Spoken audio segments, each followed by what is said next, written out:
నమస్కారం మగువ కార్యక్రమానికి స్వాగతం. నేను బిందు. ఈ రోజు కాలంలో ఈ మధ్య కాలంలో ఎక్కువగా కూడా అనేక సమస్యలు మనం చూస్తూ ఉన్నాం. అది ఫుడ్ వల్ల కావచ్చు, లేకపోతే లైఫ్ స్టైల్ వల్ల కావచ్చు, ఇంకా ఏ కారణమైనా కూడా చాలా సమస్యలు హెల్త్‌కి సంబంధించి మనం చూస్తున్నాం. అయితే అందులో ఎక్కువగా ఇబ్బంది పడుతున్న సమస్య ఏదైనా ఉంది అంటే గనక అది థైరాయిడ్ అనే చెప్పుకోవాలి. సో, థైరాయిడ్ అంటే ఏంటి? ఆ థైరాయిడ్ ఎందుకొస్తోంది? దాని సింప్టమ్స్ ఏంటి? ఇవన్నీ కూడా తెలుసుకుందాం. సో, నాతో పాటు ఉన్నారు కన్సల్టెంట్ న్యూట్రిషనిస్ట్ శ్వేత గారు. సో, శ్వేత గారిని అడిగి ఎన్నో విషయాలను కూడా తెలుసుకుందాం. హాయ్ శ్వేత గారు. హాయ్ బిందు. సో, ముందుగా థైరాయిడ్ అంటే ఏంటి? అసలు ఎవరికొస్తుంది థైరాయిడ్? దానికి సంబంధించి ఏం చెప్తారు? ఓకే. సో, ఈ థైరాయిడ్ విషయానికొస్తే మోస్ట్‌లీ థైరాయిడ్ అనేది వీళ్ళకొస్తుంది, వాళ్ళకొస్తుందని చెప్పలేము. ఇది ఇంక్లూడింగ్ మేల్స్‌తో సహా మేల్స్ కూడా వచ్చే ఛాన్స్ ఉంటుంది. సో, మేల్స్‌లలో కూడా మనకి థైరాయిడ్ ఎఫెక్ట్ అయ్యేటువంటి కండిషన్స్ వచ్చే ఛాన్స్ ఉంటుంది. బికాజ్ ఇది basically heredity first part. So, వాళ్ళ ఫ్యామిలీ హిస్టరీని బేస్ చేసుకొని కూడా మనకి థైరాయిడ్ వస్తుంది. సో, చాలామంది చెప్తూ ఉంటారు లైక్ నాకు థైరాయిడ్ ఉంది అని చెప్పి. So, thyroid okay. అది ఎటువంటి థైరాయిడ్ అని తెలుసుకోవడం చాలా ఇంపార్టెంట్. హైపర్ థైరాయిడ్, హైపోథైరాయిడ్ మనకి 2 రకాల థైరాయిడ్స్ ఉంటాయి. అండ్ రెండిటికి వేరే ప్లాన్ ఆఫ్ యాక్షన్స్ ఉంటాయి. సో, రెండిటికి ఇచ్చే సిమ్టమ్స్ వేరు. సో, రెండిటికి ఆబ్వియస్లీ మనం ఇవ్వాల్సిన ఇంపాక్ట్ ఏదైతే ఉంటుందో అది కూడా మనము ఫోకస్డ్గా చేస్తే గనక దీన్ని మనము రెక్టిఫై చేసుకోవచ్చు. సో, థైరాయిడ్లో మనకి మోస్ట్ రోల్ ప్లే చేసేది ఏంటంటే థైరాయిడ్ స్టిమ్యులేటింగ్ హార్మోన్. సో, ఇది ఎక్కువ మోతాదులో రిలీజ్ అయినప్పుడు మనకి హైపర్ థైరాయిడ్ కింద కన్సిడర్ అవుతుంది. సో, హైపర్ థైరాయిడ్ ఉన్న వాళ్ళు మోస్ట్లీ వీళ్ళకి ఏంటంటే హైపర్ మెటబాలిజం అనే చెప్పొచ్చు. వెయిట్ లాస్ ఎక్కువగా, చాలా ర్యాపిడ్ వెయిట్ లాస్ మనం గమనిస్తూ ఉంటాం. అలాగే హైపోథైరాయిడ్ విషయానికి వస్తే వీళ్ళలో థైరాయిడ్ స్టిమ్యులేటింగ్ హార్మోన్ అనేది చాలా లో లెవెల్లో ఆర్ ఒక్కొక్కసారి యాబ్సెన్స్ అని కూడా చెప్పొచ్చు. సో, వీళ్ళలో ఏంటంటే మనము ర్యాపిడ్ వెయిట్ గెయిన్ మనం చూస్తాం. సో, థైరాయిడ్ వచ్చినప్పుడు దానిని ఎలా గుర్తించాలంటారు? సిమ్టమ్స్ ఏంటంటే ఏం చెప్తారు మీరు? సో, చాలా వరకు ఇక్కడ కూడా మనము ఇది హార్మోనల్ ఇంబ్యాలెన్స్ కింద కన్సిడర్ అవుతుంది కాబట్టి ఆడవాళ్ళల్లో అయితే ఇఫ్ వాళ్ళకి ఇర్రెగ్యులర్ సైకిల్ స్టార్ట్ అయింది అన్నప్పుడు మనము సస్పెక్ట్ చేయొచ్చు. ఆర్ ఎల్స్ థైరాయిడ్ ఆబ్వియస్లీ మనకి గ్లాండ్ ఇక్కడ ఉంటుంది కాబట్టి ఎప్పుడైనా గనక మిర్రర్లో మీరు చూసుకున్నప్పుడు ఇఫ్ యూ ఫీల్ ఇక్కడ కొంచెం స్వెల్లింగ్ మెల్లిమెల్లిగా స్టార్ట్ అవుతుంది ఆర్ ఇక్కడ డబుల్ చిన్ స్టార్ట్ అవుతుంది అనుకున్నప్పుడు కూడా మనము సస్పెక్ట్ చేయొచ్చు థైరాయిడ్ అని చెప్పి. బట్ ఇదే కాకుండా మేల్స్లలో అయితే వాళ్ళకి rapid weight gain, proper sleep లేకపోవడము, ఇండైజెషన్ ఇష్యూస్ స్టార్ట్ అవ్వడం మెల్లిమెల్లిగా. బికాస్ థైరాయిడ్ కూడా ఒక మెటబాలిక్ డిజార్డర్. సో, దీనివల్ల మెటబాలిజం వాళ్ళకి స్లో అయిపోతుంది. సో, మేల్స్లో అయితే ఇలా కాకుండా లైక్ చిన్నపిల్లల్లో కూడా మనము థైరాయిడ్ అనేది సస్పెక్ట్ చేయొచ్చు. So, like almost from 7 to 8 ఇయర్స్లోనే. బికాజ్ అది యాక్చువల్లీ ఏంటంటే బై బర్తే ఇది ప్రొడక్షన్ అనేది యాబ్సెన్స్లో ఉండి కొంతమంది పుడతారు. సో, ఇది మనకి డయాగ్నోస్ అయ్యేది ఒక్కొక్కసారి ఒక 7 to 8 ఇయర్స్ టైంలో మనకి డయాగ్నోస్ అవుతుంది. సో, వీళ్ళ కండిషన్స్లో మాత్రం వాళ్ళ స్లో గ్రోత్ని బేస్ చేసుకొని మనం సస్పెక్ట్ చేయొచ్చు. అయితే శ్వేత గారు, పోస్ట్ పార్టమ్ థైరాయిడ్ అంటే ఏంటి? సో, పోస్ట్ పార్టమ్ థైరాయిడ్ని మనం టెంపరరీ థైరాయిడ్ అని కూడా అనొచ్చు. బేసికలీ ఇంతకుముందు నేను చెప్పిన థైరాయిడ్ ఏదైతే ఉందో, సో హార్మోనల్ ఇంబ్యాలెన్స్ థైరాయిడ్ అయినా, పీసీఓడి అయినా, లేకపోతే డయాబెటీస్ అయినా, ఇవేంటంటే ఒక్కసారి వస్తే దాన్ని మనం నార్మలైజ్ చేసుకోగలం తప్పించి కంప్లీట్గా రివర్స్ అయితే చేసుకోలేము. సో, మనకు అది వచ్చినప్పుడే we have to be mentally prepared that దీన్ని నార్మల్ చేసుకోవాలి అన్న ప్లాన్ ఆఫ్ యాక్షన్ మీకుంటే it will be really helpful. Vague hopes కంప్లీట్గా రివర్స్ చేసేసుకుంటాను లేకపోతే రివర్స్ అయిపోయింది, ఇవన్నీ కూడా it's not yet proven actually. So, మీకు ఏదైతే యాజ్ పర్ యువర్ నాలెడ్జ్ దాన్ని మ్యాక్సిమం నార్మలైజ్ చేసుకోవడానికి ట్రై చేయండి. సో, వన్స్ ఆ లెవెల్స్ అనేవి నార్మలైజ్ అయితే అవి వాటిని వితౌట్ మెడికేషన్స్ ఉన్న డైట్లో ఆర్ ఉన్న ఫిజికల్ యాక్టివిటీలో మీరు ఫోకస్ చేసి చేస్తున్నారంటే కనుక ఆబ్వియస్లీ అది మనము యాబ్సెన్స్ అనే కన్సిడర్ చేసుకోవచ్చు. Like free from diabetes or free from thyroid ఇలాగే కన్సిడర్ చేయొచ్చు. సో, థైరాయిడ్ వచ్చిన వాళ్ళ డైట్ ఎలా ఉంటుందంటారు? క్యాబేజ్, కాలీఫ్లవర్ ఇలాంటివి తినకూడదు అని అంటూ ఉంటారు కదా, అందులో నిజం ఎంత? సో, ఇక్కడ విషయానికి వస్తే బేసికలీ థైరాయిడ్ డైట్ అనేసరికి చాలామంది లైక్ క్రూసిఫరస్ వెజిటేబుల్స్ని అవాయిడ్ చేస్తూ ఉంటారు. బట్ యా ఆబ్వియస్లీ అవి అవాయిడ్ చేయాలి because of the goitrogen content. So మనకు అందులో మోస్ట్ ఎక్కువ మోతాదులో మనకి గైట్రోజన్ అనేది కనిపిస్తూ ఉంటుంది. క్యాబేజీ, కాలీఫ్లవర్ ఇంక్లూడింగ్ మనకి మిల్లెట్స్, వీటిలో ఇంక్లూడింగ్ ఫ్లాక్స్ సీడ్స్, వీటిలో గైట్రోజన్ కంటెంట్ అనేది మనం ఎక్కువగా అబ్జర్వ్ చేస్తూ ఉంటాం. బట్ మనం దాన్ని ఏ రీసోర్స్ నుంచి చూసి చదువుతున్నాం అన్నది కూడా చాలా ఇంపార్టెంట్. ఇది నేను ఆల్మోస్ట్ నా క్లయింట్స్ అందరికీ గైడ్ చేస్తూ ఉంటాను. లైక్ ఇది ఒక మిత్ లాగా అయిపోయింది. మనం చదువుతున్న గైడ్ లైన్స్ ఏంటంటే basically USA, UK or European guide lines ప్రకారంగా న్యూట్రిషన్ గైడ్ లైన్స్ అనేవి ఉంటాయి. సో వాళ్ళ బేసిస్లో ఏంటంటే మోస్ట్లీ వాళ్ళు రా వెజిటేబుల్సే తీసుకుంటారు, రైట్? లైక్ సాలెడ్స్ ఫామ్లో లేకపోతే ష్రెడెడ్ ఫామ్లో అలా తీసుకుంటూ ఉంటారు. సో ఎస్, గైట్రోజన్స్ అయితే ఉంటాయి, కానీ బట్ మనం ఎప్పుడైతే యాజ్ పర్ మన ఇండియన్ స్టైల్లో కుక్డ్ ఫార్మాట్లోనే తీసుకుంటాం, రైట్? సో కుక్డ్ ఫార్మాట్ తీసుకున్నప్పుడు దాని గైట్రోజన్ కంటెంట్ అనేది తగ్గుతుంది. సో రెగ్యులర్గా పెట్టమని చెప్పట్లేదు, at the same time frequency చూసుకోండి.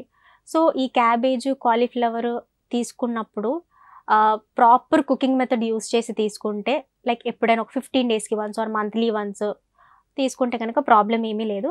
బట్ కంపల్సరీ రా ఫామ్లో మాత్రం ఖచ్చితంగా అవాయిడ్ చేయాలి because high goitrogen levels. At the same time కొర్రలు, చాలామంది థైరాయిడ్ వచ్చినప్పుడు వెయిట్ గెయిన్ అవుతారు కాబట్టి కొర్రలు మంచివి వెయిట్ లాస్కి అన్నట్టుగా యూస్ చేస్తారు. సో మోస్ట్లీ మిల్లెట్స్ అనేవి అవాయిడ్ చేయాల్సి ఉంటుంది. అన్ని మిల్లెట్స్లో చూసుకుంటే మనకి జొన్నలు, జవారు కూడా మిల్లెట్ కిందే కన్సిడర్ అవుతుంది. ఇది లో కంటెంట్ ఆఫ్ గైట్రోజన్ ఉంటుంది కాబట్టి జొన్న రోటీ వరకు it is fine.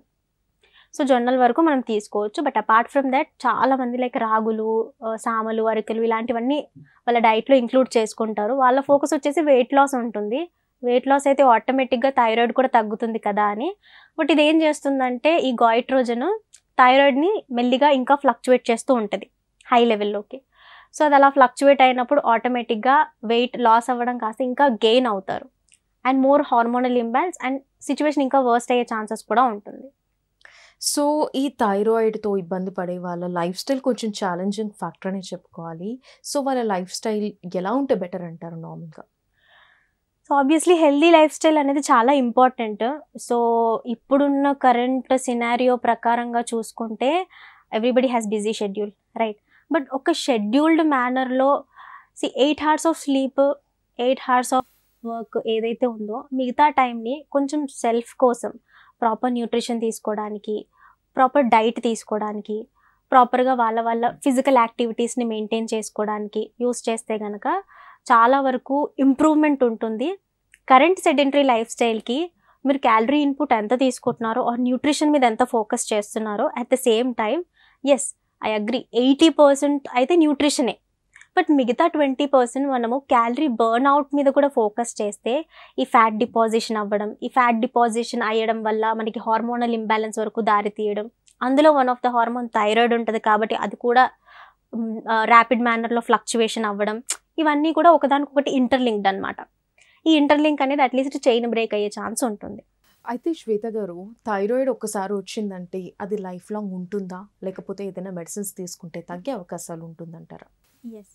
So medications విషయానికి వస్తే సో ఎవరికి వాళ్ళ సార్ట్ ఆఫ్ డోసేజెస్ అయితే కంపల్సరీ యాజ్ పర్ వాళ్ళ డాక్టర్ రికమెండ్ చేసినంత అయితే యూస్ చేస్తారు. బట్ చాలామంది చేసే మిస్టేక్ ఏంటి అంటే ఒకసారి డైట్ ఫోకస్ చేసి వాళ్ళకు కావాల్సినంత వెయిట్ లాస్ అయిపోయిన తర్వాత సడన్గా స్టాప్ చేస్తారు. అప్పుడు మళ్ళీ మనకి థైరాయిడ్ మళ్ళీ రీకరెంట్గా వచ్చే ఛాన్స్ ఉంటుంది. సో ఇది కంప్లీట్గా ఇందాక చెప్పినట్టుగా రివర్సబుల్ కాదు. ఎక్సెప్ట్ ప్రెగ్నెన్సీలో వచ్చే థైరాయిడ్ మాత్రమే రివర్సబుల్. వన్స్ డెలివరీ అయిపోయిన తర్వాత అది మళ్ళీ రివర్స్ అయిపోతుంది, same way as gestational diabetes. But ఇక్కడ థైరాయిడ్ విషయానికి వస్తే నార్మల్గా రివర్సబుల్ కాదు అనుకున్నప్పుడు దాన్ని అలానే వదిలేయడానికి కూడా లేదు. బట్ అట్లీస్ట్ నార్మల్ చేసుకోవడం అయితే చాలా ఇంపార్టెంట్. బికాస్ అది ఫ్లక్చువేషన్ని బేస్ చేసుకొని మనకి చాలా వరకు సిమ్టమ్స్ కూడా ఎఫెక్ట్ అవుతున్నాయి. దానివల్ల మళ్ళీ సపరేట్ ఇష్యూస్ కూడా సార్ట్ అవుతున్నాయి. కాబట్టి కరెంట్లీ వాళ్ళు యూస్ చేసే మెడికేషన్స్ ఏవైతే ఉన్నాయో సడన్గా స్టాప్ చేయడం కాకుండా డోసేజులు మెల్లిమెల్లిగా తగ్గించుకుంటూ స్టాప్ చేస్తే కనుక కాంప్లికేషన్స్ ఏవి ఉండవు. చాలామంది చేసే కామన్ మిస్టేక్ ఏంటి అంటే లైక్ వాళ్ళ ఐడియల్ బాడీ వెయిట్ రీచ్ అయిన తర్వాత ఈవెన్ రిపోర్ట్స్ కూడా చెక్ చేసుకుని థైరాయిడ్ నార్మల్ లెవెల్ వచ్చిన తర్వాత ఇమీడియట్గా స్టాప్ చేయాలని డిసైడ్ అయిపోతారు. బట్ ఇక్కడ ఏంటంటే యాజ్ పర్ డాక్టర్స్ అడ్వైస్ ఎప్పుడైనా కానీ ఇలాంటి టెస్ట్లకు వెళ్ళే ముందు ట్యాబ్లెట్ ఆపేసేయమని చెప్తారు. సో ట్యాబ్లెట్ ఆపేసిన తర్వాత అది ఫ్లక్చువేషన్ ఎలా ఉందో చూసి దాన్ని బట్టి నెక్స్ట్ డోసేజ్ డిసైడ్ అవుతుంది అనమాట. లైక్ ఇప్పుడు ఒకవేళ 50 mg యూస్ చేస్తున్నప్పుడు స్టాప్ చేసిన తర్వాత నెక్స్ట్ ఏదైతే ఫ్లక్చువేషన్ వస్తుందో దాన్ని బేస్ చేసుకొని అది 75 mg ఇవ్వాలా లేకపోతే 25 mgకి దించాలా అనేది డాక్టర్ డిసైడ్ అవ్వడానికి అడుగుతారనమాట. సో చాలామంది ఏంటంటే కొంతమంది they have their own knowledge, like ఒక 3 monthsకి ఒకసారి టెస్ట్ చేసుకోవచ్చు, 6 monthsకి ఒకసారి టెస్ట్ చేసుకోవచ్చు అని సెల్ఫ్గా టెస్ట్ చేసుకుంటారు. దే అబ్జర్వ్ నార్మల్గా వచ్చింది అని. బట్ ఇక్కడ కిటికీ ఏంటంటే థైరాయిడ్ ట్యాబ్లెట్ ఆర్ డోసేజ్ ఏదైతే ఉందో అప్ టు 24 to 48 hours వరకు బాడీలోనే ఉంటుంది. అది దాని డోసేజ్ పనిచేస్తూనే ఉంటుంది బాడీలో. సో ఈ గ్యాప్లో ఎవరైతే బ్లడ్ చెకప్ చేసుకుంటారో వాళ్ళకి చూపించడానికి నార్మలే చూపిస్తుంది, TSH హార్మోన్ నార్మల్ వచ్చినట్టుగా చూపిస్తుంది. సో సెల్ఫ్గా నార్మల్ వచ్చింది కదా ఇంకా ఆపేసేయచ్చు అని చెప్పి చాలామంది స్టాప్ చేసేస్తారు. సో ఈ 1 month 1.5 month పోను మళ్ళీ 50 mg యూస్ చేసే మెడికేషన్ వచ్చేటువంటి ఫ్లక్చువేషన్ కాస్త సడన్గా 100 mg పెంచేంత వరకు ట్రిగర్ అయిపోతుంది. సో సడన్గా అంత డ్రాస్టికల్గా పెరిగిపోతుంది. సో సెల్ఫ్గా ఎప్పుడు కూడా మెడికేషన్స్ మనం స్టాప్ చేయకూడదు. As per the doctors advice మీరు టెస్ట్ చేయించుకున్నప్పుడు డాక్టర్ దగ్గరికి వెళ్తే నార్మల్ అయినప్పటికీ కూడా దట్ ఈస్ డాక్టర్స్ డిసిజన్.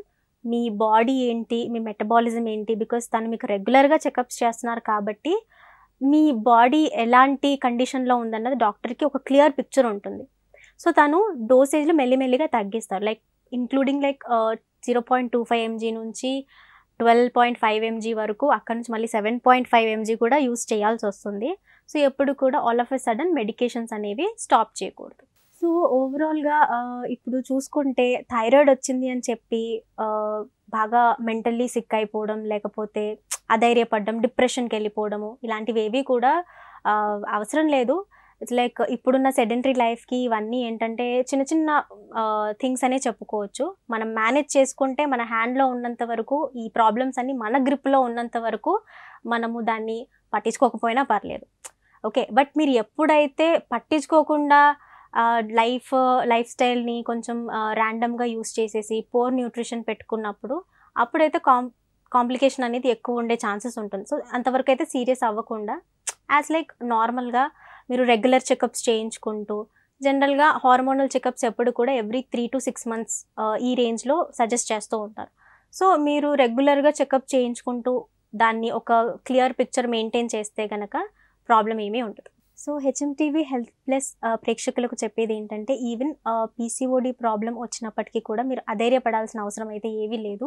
మీరు ఎప్పుడైతే రెగ్యులర్ చెకప్స్ చేయించుకుంటూ ఎవ్రీ 6 monthsకి ఒకసారి అల్ట్రాసౌండ్ అబ్డామెన్ చేయించుకుంటూ ఒక రిపోర్ట్స్ని చెక్లో పెట్టుకుంటారో అలాంగ్ విత్ దాట్ మీ B12 డెఫిషియన్సీస్ కానీ, ఐరన్ కానీ, కాల్షియం కానీ, వైటమిన్ D కానీ ఇలాంటి ప్రొఫైల్ ఎప్పుడు కూడా మీరు చెక్లో పెట్టుకుంటే కనుక వచ్చిన ప్రాబ్లమ్ని బేస్ చేసుకొని ప్రాపర్ డైట్, ప్రాపర్ వర్కౌట్స్ లేకపోతే ప్రాపర్ ఎక్సర్సైజ్లు ఇలాంటివి చేసుకుంటే కనుక ప్రాబ్లమ్ని మనం సాల్వ్ చేసుకోవచ్చు. Right, thank you so much Shweta గారు, థైరాయిడ్కి సంబంధించి ఎన్నో విషయాలు తెలియజేసినందుకు. చూశారు కదండి, ఇది వాటి మగువ కార్యక్రమం.